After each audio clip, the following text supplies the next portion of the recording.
ఈ విఎఫ్ఎక్స్‌లన్నీ మీరనుకున్న విజువలేషన్‌కి కరెక్ట్‌గా ఉన్నాయా? కొద్దిగా అన్‌సాటిస్ఫైడ్‌గా ఏమన్నా అన్సాటిస్ఫైడ్ ఏం అనిపించిందా? లేదు సార్. ఒక 1, 2 ఎక్కడో చోట చిన్న ఇంకొద్దిగా బెటర్‌మెంట్ ఉంటే బావుండు అనిపిస్తది గదా! 10, మాకు 15 షాట్స్ అలా హ్మ్. వచ్చినవి ఉన్నాయి సార్. ఓకే. అవి లాస్ట్ మినిట్‌లో తీసేసాం. ఓకే. ఎందుకని?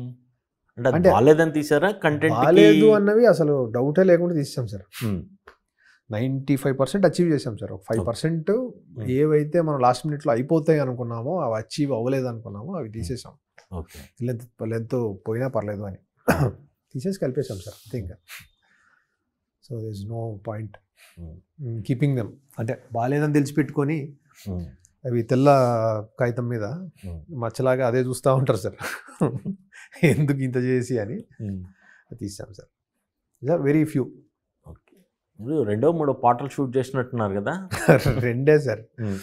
ఒకటి వైబ్ ఉంది. అది షూట్ చేసేటప్పుడే సినిమాలో పెడదామనే ఇంటెన్షన్ లేదు. అందుకే షూట్ చేసిన విధానమే ఒక టిపికల్ ప్రమోషనల్ సాంగ్స్ ఉంటాయి కదండి బాలీవుడ్‌లో. అలా షూట్ చేసాం దాని ట్రీట్మెంటే. కొంచెం ఎంటర్టైనింగ్‌గా సీన్ గారు, మ్యాడీ ఇద్దరు క్యారెక్టర్స్ వచ్చి డ్రమ్ కొట్టి అక్కడ నుంచి వైబ్ అని వచ్చి అలా షూట్ చేసాం. అందుకే వీడియో కూడా మొత్తం వదిలేసాం.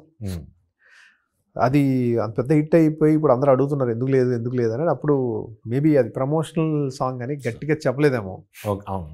అది వైబ్. ఎందుకంటే సినిమాలో పెడితే మళ్ళీ రీస్టార్ట్ చేయాలి sir. It is like restarting everything.